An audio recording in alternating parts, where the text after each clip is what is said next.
Over 1 billion doses of COVID-19 vaccine have gone into arms worldwide.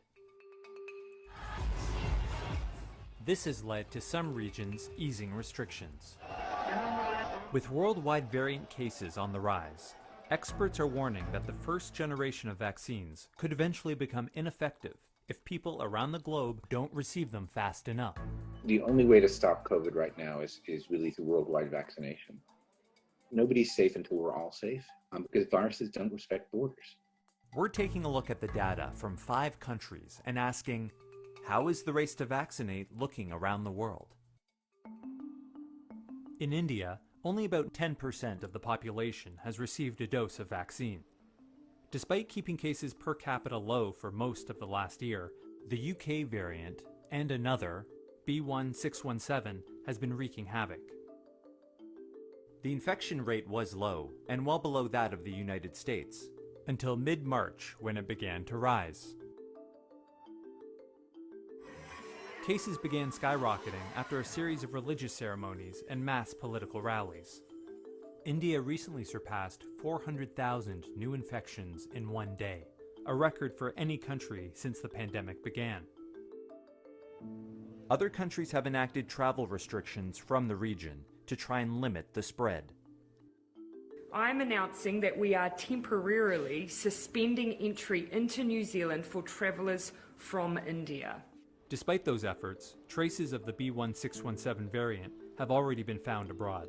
So the idea that we're going to build a wall around the United States or Canada or the UK or France and go back to our business misrecognizes that we are all connected globally. We know we live in a global economy. But what happens when vaccines are slow to arrive in some countries? In Canada, about 40% of the population has received a dose. Slow vaccine distribution, combined with the dominant presence of the UK variant, has meant areas of Canada continue to see lockdown measures to try to temper the spread of infections. The country's now seeing a rate hovering around 200 new cases per million, which has been outpacing the daily case rate in the United States. How do lockdown measures pair with higher vaccination rates? In the UK, more than half of the population has received at least one dose. This comes after the UK variant spread quickly domestically and then to 50 other countries. Vaccinations, combined with strict lockdown measures, have dramatically decreased the number of new infections after peaking at over 1,000 cases per million in January. Even with vaccinations, what are the risks of easing lockdowns? Chile has staged an aggressive effort to vaccinate its citizens. Despite 45% of Chileans receiving a jab, the country has still seen an uptick in infections, recently peaking at 478 cases per million.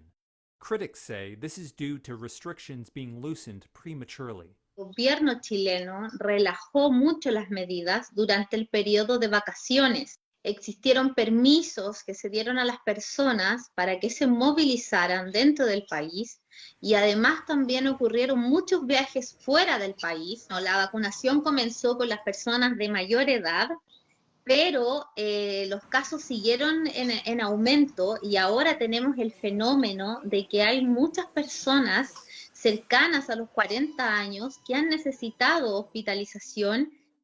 So, can anyone win the race against the variants? The US has given out the highest total number of vaccines. New daily cases have dropped from around 900 infections per million in January to under 100 in May. Many states have seen substantial drops in new infections, but variants again have fueled an uptick of cases and hospitalizations in other regions. All this amounts to what the CDC is calling a complicated stage of the pandemic. Vaccination numbers continue to rise, but until more people have received it around the world, experts are underscoring the importance of vaccine equality and staying vigilant against the variants. Just because you can't see something doesn't mean it's not a danger to you. Just because you and your family got vaccinated doesn't mean you're out of the woods.